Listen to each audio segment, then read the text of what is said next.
Assalamualaikum warahmatullahi wabarakatuh.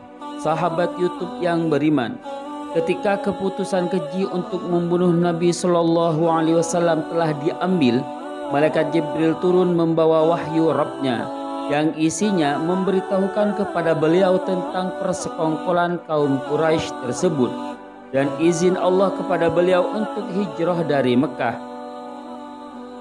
Jibril telah menentukan waktu hijrah tersebut dengan mengatakan, malam ini engkau jangan berbaring di tempat tidur yang biasanya. Nabi Shallallahu Alaihi Wasallam pergi dari kediaman Abu Bakar di tengah terik matahari untuk bersama-sama menyepakati tahapan hijrah. Aisyah radhiyallahu an berkata, ketika kami sedang duduk-duduk di kediaman Abu Bakar pada siang hari yang panas, tiba-tiba ada seorang berkata kepada Abu Bakar, "Ini Rasulullah Shallallahu Alaihi Wasallam datang dengan menutup wajah pada waktu yang tidak biasa beliau mendatangi kita." Abu Bakar berkata, "Ayah dan ibuku sebagai tebusan untuknya. Demi Allah, beliau tidak datang pada waktu-waktu seperti ini kecuali karena perintah dari Allah." Aisyah melanjutkan, lalu Rasulullah Shallallahu Alaihi Wasallam datang dan meminta izin masuk. Lantas diizinkan dan beliau pun masuk. Kemudian Nabi Shallallahu Alaihi Wasallam berkata kepada Abu Bakar, "Keluarkan orang-orang yang ada di sisimu." Abu Bakar menjawab, "Mereka hanyalah keluargamu, wahai Rasulullah." Beliau berkata lagi, "Sesungguhnya telah diizinkan kepadaku untuk keluar berhijrah." Abu Bakar berkata, "Engkau ingin ditemani wahai Rasulullah?" Beliau menjawab, "Ya." Setelah disepakati rencana hijrah tersebut, Rasulullah pulang ke rumah beliau menunggu datangnya malam. Para pejabat kelas kakap Quraisy menggunakan waktu siang mereka untuk mempersiapkan diri guna melaksanakan rencana yang telah digariskan. Berdasarkan kesepakatan parlemen Mekah, Darun Nadwah, pada siang hari, untuk eksekusi tersebut dipilihlah 11 orang pemuka mereka, yaitu Abu Jahal bin Hisham, Al-Hakam bin Abul As, Uqbah bin Abul As, An-Nadhir bin Al-Haris, Umayyah bin Khalaf, Zam'ah bin Al-Aswad, Tu'aiman bin Adi, Abu Lahab, Ubayyah bin Khalaf, Nabih bin Al-Hajjaj, Munabbih bin Al-Hajjaj.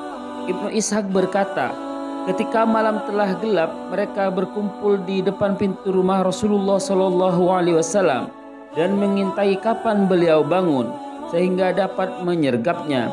Kebiasaan yang selalu Rasulullah lakukan adalah tidur pada awal malam dan keluar menuju Masjid Haram setelah pertengahan atau 2/3-nya untuk sholat di sana. Orang-orang Quraisy benar-benar yakin bahwa persekongkolan keji kali ini akan membuahkan hasil. Hal ini membuat Abu Jahal berdiri tegak dengan penuh keangkuhan dan kesombongan. Dia berkata kepada para rekannya yang ikut mengepung rumah Nabi Shallallahu Alaihi Wasallam dengan nada mengejek dan merendahkan, "Sesungguhnya Muhammad mengklaim bahwa jika kalian mengikuti ajarannya, niscaya kalian akan dapat menjadi raja di raja bangsa Arab dan non-Arab. Kemudian kelak kalian akan dibangkitkan setelah mati. Lalu dijadikan bagi kalian surga-surga seperti suasana surgawi di lembah-lembah Yordania. Jika kalian tidak mau melakukannya, dia akan menyembelih kalian. Kemudian kalian dibangkitkan setelah mati, lalu dijadikan bagi kalian api yang membakar." Waktu suksesi persekongkolan tersebut adalah setelah pertengahan malam, saat beliau biasa keluar dari rumah. Mereka melewati malam tersebut dengan berjaga-jaga sembari menunggu tengah malam tepat. Namun Allah Maha Kuasa atas segala sesuatu. Di tangannya urusan langit dan bumi. Dia melakukan apa yang dikehendakinya. Dialah yang Maha melindungi dan tidak ada yang dapat melindungi selainnya. Sekalipun persiapan yang dilakukan oleh kaum Quraisy untuk melaksanakan rencana keji tersebut sedemikian ekstra, namun mereka tetap mengalami kegagalan yang memalukan. Pada malam itu Rasulullah Shallallahu Alaihi Wasallam berkata kepada Ali bin Abi Thalib, "Tidurlah di tempat tidurku." Berselimutlah dengan burdah hijau yang berasal dari Hadramaut milikku ini. Gunakanlah untuk sebab tidak akan ada sesuatu pun yang engkau benci dari mereka yang mampu menjangkaumu. Bila akan tidur, biasanya Rasulullah SAW selalu memakai burdahnya tersebut. Sementara Rasulullah SAW telah berhasil keluar dan menebus barisan-barisan mereka. Beliau memungut setumpuk tanah dari Al-Batta, lalu menaburkannya ke arah kepala mereka. Ketika itu Allah telah mencabut pandangan mereka dari melihat Rasulullah sehingga tidak dapat melihat beliau. Tidak ada seorang pun yang tersisa, semuanya beliau taburi tanah di atas kepalanya. Kemudian beliau berjalan menuju ke kediaman Abu Bakar dan selanjutnya keduanya keluar melalui pintu kecil, celah kecil di bagian belakang rumah Abu Bakar pada malam hari, hingga tembus ke Gua Thur yang menuju ke arah ke Yaman. Orang-orang Quraisy yang mengepung rumah beliau tetap menunggu hingga waktu yang tepat dan menjelang tiba waktu tersebut. Tanda-tanda kesia-siaan dan kegagalan sudah nampak bagi mereka.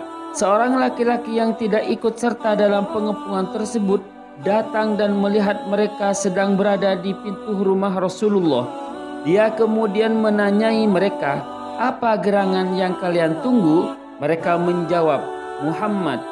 Dia berkata, "Sungguh telah sia-sia dan merugilah kalian. Demi Allah, dia telah melewati kalian dan menaburkan tanah ke atas kepala-kepala kalian, lalu pergi sesuai keinginannya." Berkata mereka, "Demi Allah, kami tidak melihatnya." Mereka bangkit sambil mengusap tanah yang menempel di kepala mereka. Untuk meyakinkan, mereka mengintip dari arah pintu dan melihat Ali yang mereka sangka Muhammad SAW. Lalu berkata, "Demi Allah, sesungguhnya ini adalah Muhammad yang sedang tidur dan masih memakai burdahnya." Mereka pun masih tetap menunggu hingga pagi menjelang. Ali bangun dari tempat tidur. Melihat hal ini, mereka menjadi linglung lalu menanyainya perihal Rasulullah SAW. Dia menjawab, "Aku tidak mengetahui tentangnya." Itulah kisah pengepungan Nabi Muhammad SAW yang dilakukan oleh para pejabat kelas kakap kafir Quraisy. Namun rencana mereka sia-sia.